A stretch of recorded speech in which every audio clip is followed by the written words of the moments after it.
What's going on, y'all? It's Athletes Coach again, coming at you with another video. So the NBA All-Star reserves were announced, and as always, there's always some sort of uproar on who deserved to be what, on who should have been on what team, and et cetera, et cetera. That's how it always is when it comes to these NBA awards, be it the All-Star game, All-NBA selection, All-Defensive team, to the point where people just do this stuff just to argue for argument's sake. But to be quite honest, there's been one player's name who's been circulating who everybody has said has been snubbed, and that's Devin Booker. And quite frankly, I think the NBA got it right. The coaches and the fans got it right on who should have been in the NBA All-Star game this season. And was Devin Booker deserving of it? The answer is no. Devin Booker was not an All-Star this season. Quite honestly, with the addition of Chris Paul to the Suns, it really showed the vast difference in terms of value that Chris Paul brings to any organization. And it kind of highlights that Chris Paul is a difference maker on the Suns. And Chris Paul got the rightful nod over Devin Booker. He deserves to be an All-Star over Devin Booker.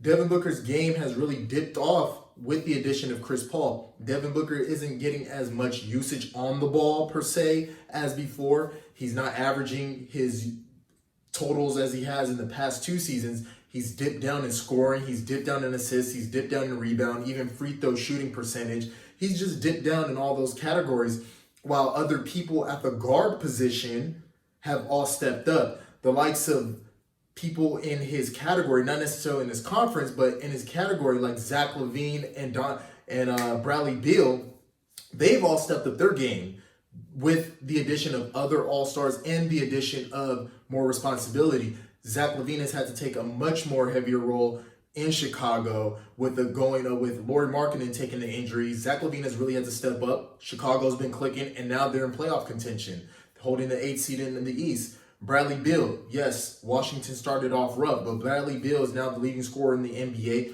Even with the addition of a player like a Russell Westbrook on his side, Bradley Beal still found value.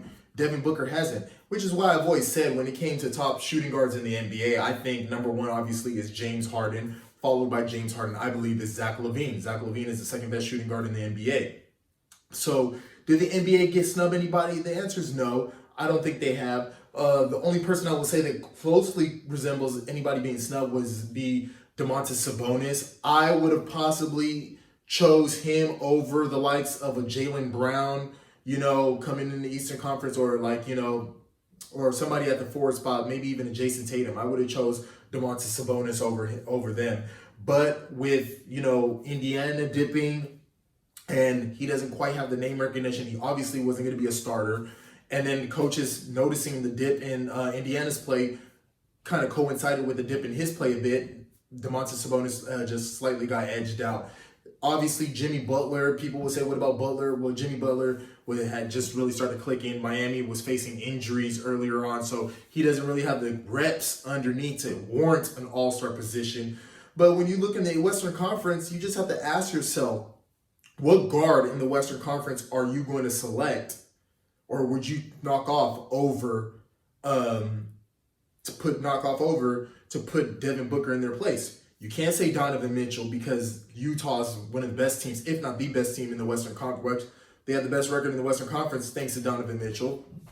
Then when you look at other guard play, like I said, you can't choose Chris Paul. You're not going to knock off Chris Paul because, for argument's sake, you can say he's the best player on the Suns because this is basically the Suns team of before. But you add CP3 on there, and they're now one of the best teams in the league. You're not going to say Damian Lillard. So who? Luka Doncic? Luka Doncic is a superb, phenomenal talent. Phenomenal talent. And if you were to put him on that Suns team, he would definitely be putting up better numbers than what Devin Booker's putting up. So the NBA got it right. There is no guard that,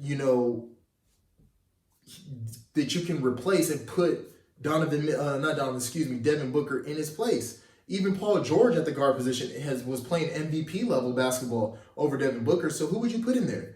So I want to hear what y'all have to say. Like, comment, subscribe down below. The NBA's got it right. I want to hear who you guys would have chosen as your all-stars, starters, and reserves. And then let's just get this going. I mean, typically the NBA's been on point this year with the voting selection and even with the award giving. So we shall see.